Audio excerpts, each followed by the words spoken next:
ভাইয়া তুমি এ কি করেছো? আমার জন্য তোমার নিজের এত বড় ক্ষতি করলে, এটা তো আমি চাইনি ভাই।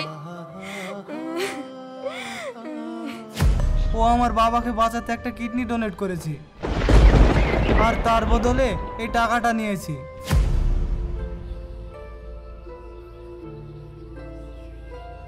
শহীদুল, শহীদুল, তুমি আমাকে দেখো না দেখার ভান করে চলে যাচ্ছ কেন? না, তোমাকে ঠিক খেয়াল করিনি। তোমার কি হয়েছে? মন ভারী কেন? না, কিছু হয়নি। আমার আবার কি হবে? তুমি তো আমার সাথে এভাবে কখনোই কথা বলো না। আমি জানি তোমার মনে যতই কষ্ট থাক, তাও তুমি আমার সাথে হেসে হেসে কথা বলো। তুমি যাও তো, আমার আর এখন ভালো লাগছে না। শহীদুল, শোনো, ছেলেকে এত না বকে ভাতের সাথে বিষ দিয়ে না হয় গলা টিপে মেরে দাও, তাহলে তোমার গলার কাটা নেমে যাবে। এই বুড়ো মিশা আমার কথা কখনোই বুঝলো না গো। ছেলেকে শাসন করতে গেলেই আমাকে নানান কথা শুনিয়ে দেয়। আল্লাহ গো, তুমি আর বিচার করো, তুমি আর বিচার করো।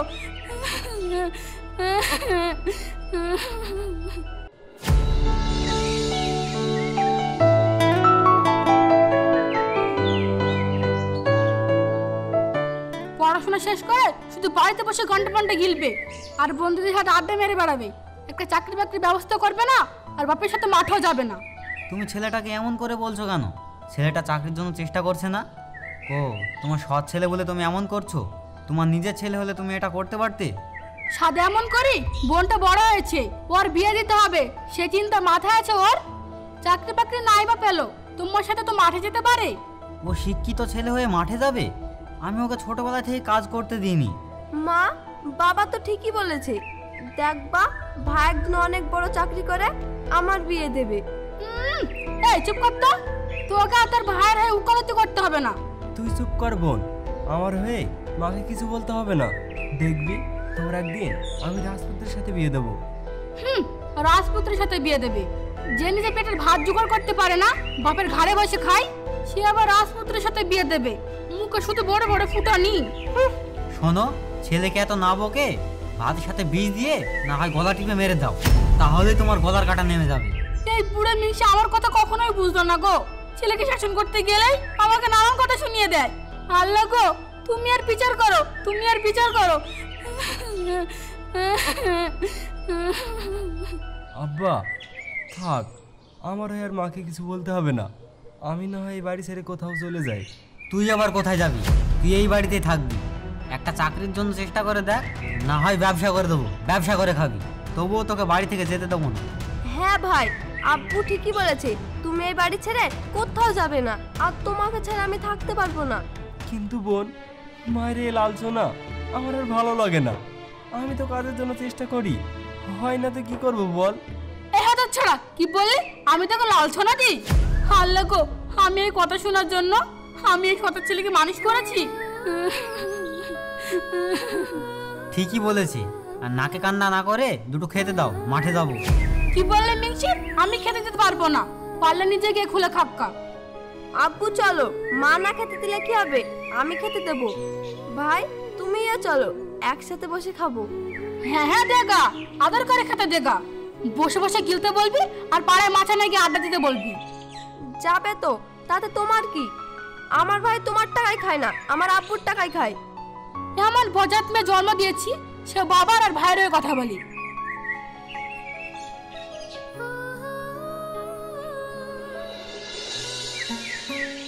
শাহিন ভাই, বাড়িতে আসো নাকি গো? বেলা হয়ে গেল তো, কাজে যাবে না? ওই লারাক মিনছি মেয়ের সাথে বিয়ে দেওয়ার জন্য বাড়িতে এসে বসে থাকি। কিছু বলছো নাকি ভাবি? আরে না না, আপনাকে কি কিছু বলতে পারি? যতই হোক ভবিষ্যতে সাথে বিয়ে হবেন বলে কথা। আর নজরুল ভাই, মাঠে যাবে না? হ্যাঁ যাবো। চলো, বেলা হয়ে গেল তো। আমার হয়ে গেছে। বাবা শহীদুল, ভালো আছো? তোমার চাচি তোমাকে বেড়াতে যেতে বলেছে। আচ্ছা ঠিক আছে চাচা, সময় পেলে ঠিকই যাব। অবশ্যই যাবে কিন্তু।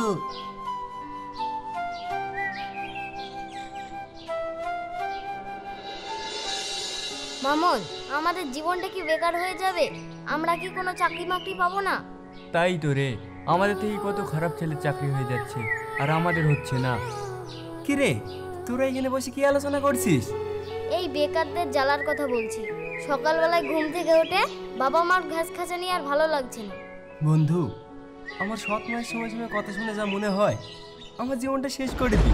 তোকে বলেছি না শহীদুল, কখনো মরার কথা মুখেও আনবি না। এসে যাই রে বন্ধু, কি করবো বল? একদিকে তুই আর অন্যদিকে বোন। তোরা যদি না থাকতি আমি কবে শেষ হয়ে যেতাম। কি রে, শহীদুলকে নিয়ে ভালো মজাতেই আছিস দেখছি। জানিস, ওর যদি একটা চাকরি হয়ে যেত তাহলে ওর সৎ মেয়ের কথা শোনা থেকে বাঁচত। সত্যি ঠিকই বলেছিস, শহীদুল ভাই খুবই ভালো। এখনকার যুগে এমন ছেলে পাওয়াই মুশকিল। আর দুঃখ করতে হবে না, ওই দেখ তো শান্তির মলম আসছে। তুই ঠিকই বলেছিস, ও সত্যিই আমার শান্তির মলম। ওর কাছে গেলে আমার সব দুঃখ কষ্ট সব হারিয়ে যায়। শহীদুল, তুমি এখানে? মারু, তুই যা, আমি আসছি। ঠিক আছে, তাহলে কাল দেখা হবে। চলো শহীদুল, আমরা ওদিকটায় গিয়ে বসি। আচ্ছা চলো। জানিস বন্ধু, শহীদুলকে না পিঙ্কির সঙ্গে খুব মানায়। ওদের বিয়ে হলে আমি খুব খুশি হব। হ্যাঁ বন্ধু, তুই ঠিকই বলেছিস। চ এখন বাড়ি যাই। হ্যাঁ চ।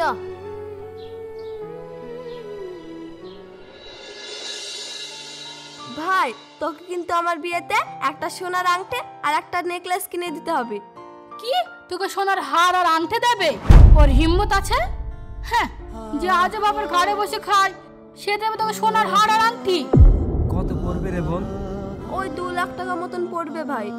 ঠিক আছে বোন, তুই কোনো চিন্তা করিস না, আমি তোকে সব দেবো। তুই আমার ছোট্ট আদরের বোন। দেখিস, তোকে এবার শেষ পর্যন্ত সোনার হার আর আংটি দিতে গিয়ে শেষ পর্যন্ত ওখানে কারো ঘরে চুরি করতে হয়। মা, তোমার আর স্বভাব গেল না সবসময় ভাইকে খুঁচে মেরে কথা বলা।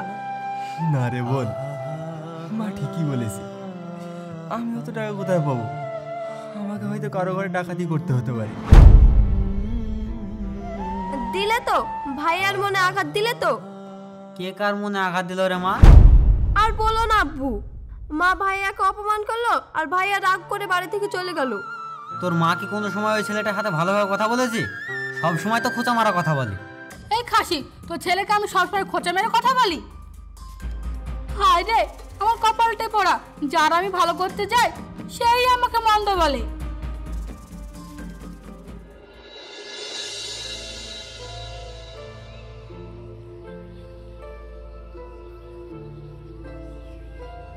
শহীদুল, শহীদুল, তুমি আমাকে দেখো না দেখার ভান করে চলে যাচ্ছ কেন? না, তোমাকে ঠিক খেয়াল করিনি। তোমার কি হয়েছে? মন ভারী কেন? না, কিছু হয়নি। আমার আবার কি হবে? তুমি তো আমার সাথে এভাবে কখনোই কথা বলো না। আমি জানি তোমার মনে যতই কষ্ট থাক, তাও তুমি আমার সাথে হেসে হেসে কথা বলো। তুমি যাও তো, আমার আর এখন ভালো লাগছে না। শহীদুল,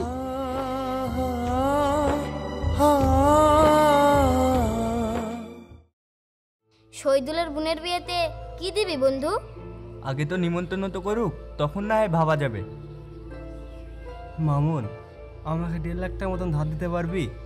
1.5 লাখ টাকা? এত টাকা কি করবি বন্ধু? না মানে, সামনে আমার বোনের বিয়ে তো, বোন আমার কাছে আবদার করেছে, সেজন্য আমি তোর কাছে টাকা চাচ্ছিলাম। না রে বন্ধু, আমার কাছে তো অত টাকা হবে না। বন্ধু, তোর কাছে হবে? না রে বন্ধু, আমি অত টাকা কোথায় পাবো বল?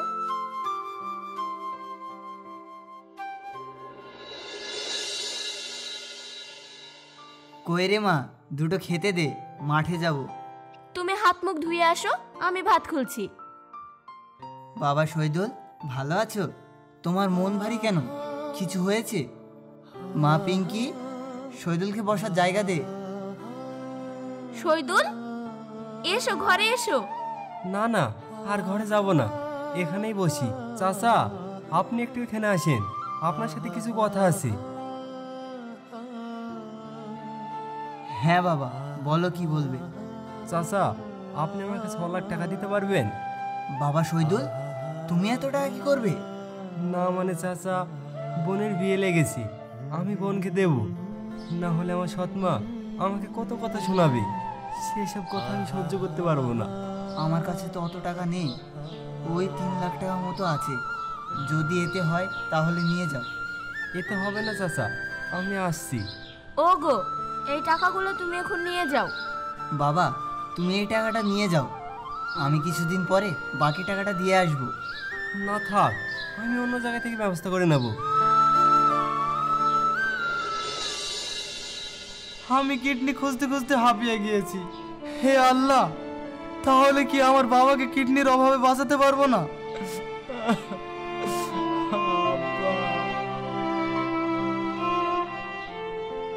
আরে ভাই, আপনি এখানে বসে কান্না করছেন কেন?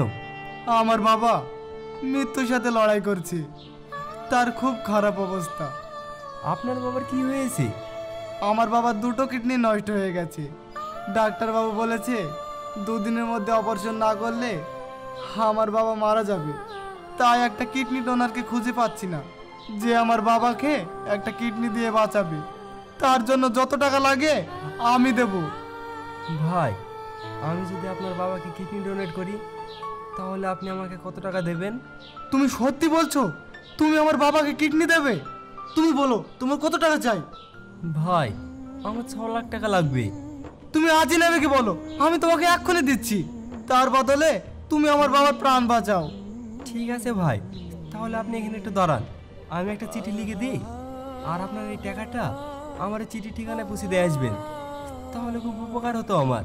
তার আগে তুমি আমার সাথে এক্ষুনি নার্সিংহোমে চলো, তারপর তোমার চিঠি আর টাকা তোমার বাড়িতে পৌঁছে দিয়ে আসবো।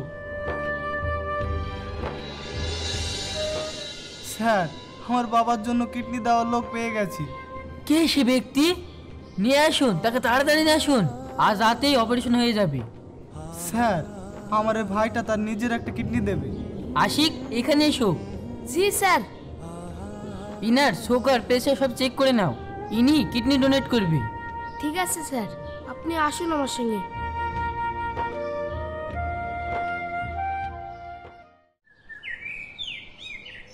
কেউ বাড়িতে আছেন?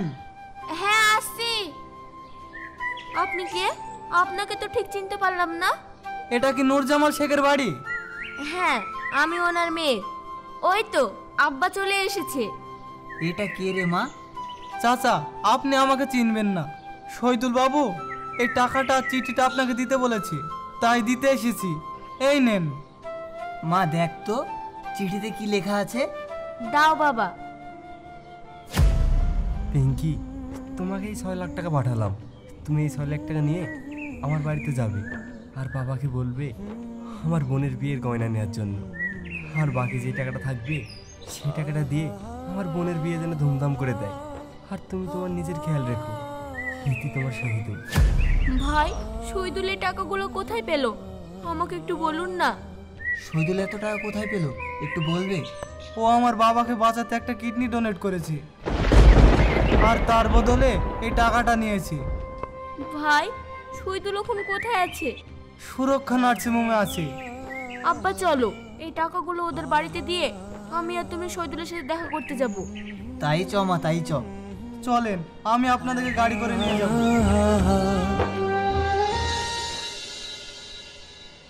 হাসিনা, শহীদুল কই রে? ওকে তো দেখতে পাচ্ছি না। বিয়ের সব কাজ গোছাতে গোছাতে আমি হাঁপিয়ে গিয়েছি। দেখো কা, কোনো বন্ধু বাড়ি বসে আড্ডা দিচ্ছে। তুমি চুপ করো। শহীদুল মোটেও ওরকম নয়। সে খুবই ভালো ছেলে, বোনকে কতটা ভালোবাসে, তার বাপ মাকে কতটা সম্মান করে। তুমি আজ পর্যন্ত তাকে কত কথা শুনিয়েছো, সে কি ঘুরে উল্টে তোমাকে কোনো জবাব দিয়েছে? তাহলে তুমিই বলো, সেই ছেলে খারাপ হয় কি করে?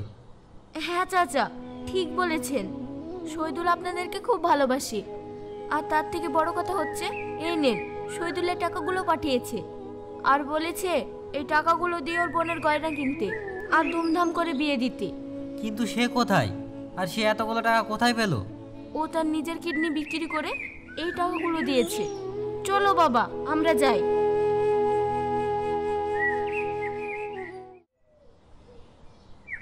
ডাক্তার বাবু, আমার বাবা কেমন আছে?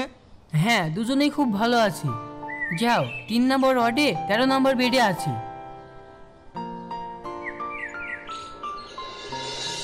শহীদুল, তুমি কেমন আছো? এই পাগলি, তুমি কান্না করছো কেন?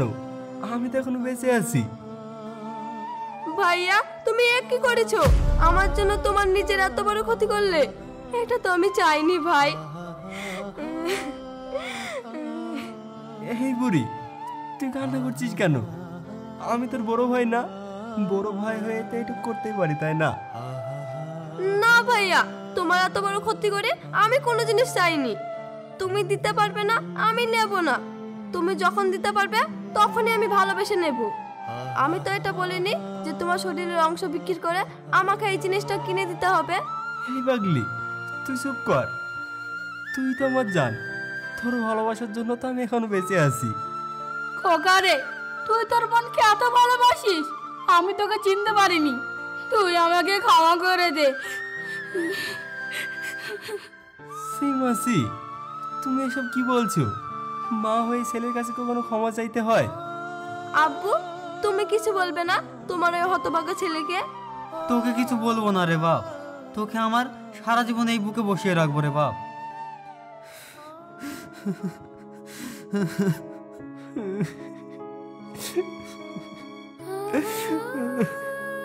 আব্বা, তুমি কান্না করছো কেন? চুপ করো। বাবা রে, তুইও তো কাঁদছিস। না বাবা, এটা দুঃখের কান্না না, এটা সুখের কান্না। আজ তুমি আমাকে বুকে জড়িয়ে নিয়েছো। মা মারা যাওয়ার পর থেকে তুমি আমাকে কখনো বুকে জড়িয়ে নাওনি। সে আনন্দতে আজ আমার চোখে পানি চলে আসছে। ভাই চলেন, শহীদুলকে বাড়ি নিয়ে যাই। শুধু শহীদুলকে না, আমার বৌমা পিঙ্কিকেও নিয়ে যাব। আমার মেয়ের বিয়ে দেওয়ার আগে আমার ছেলের বিয়ে দিয়ে আমি আমার বৌমা ঘরে নিয়ে যাব। কি বলো তুমি? তুমি ঠিকই বলেছো। পিঙ্কিকে আমরা বৌমা হিসেবে না, নিজের মেয়ে করে নিয়ে যাব। এক মেয়ে বাড়ি থেকে যাবে আর আরেক মেয়ে বাড়িতে আসবে। তাহলে বন্ধু, তোমার এই বিয়েতে কোনো আপত্তি নেই তো? আমার কোনো আপত্তি নেই, কারণ ওরা দুজন দুজনকে অনেক ভালোবাসে। আয় মা, তোকে শহীদুলের হাতে তুলে দিই। চলো বিয়াই, সোজা আমার বাড়ি চলো। আর কদিন পরে তো আমার মেয়ের বিয়ে। বিয়ের কাজ সম্পূর্ণ না হওয়া পর্যন্ত তোমাকে ছাড়বই না। আচ্ছা ঠিক আছে। la la la la la la la la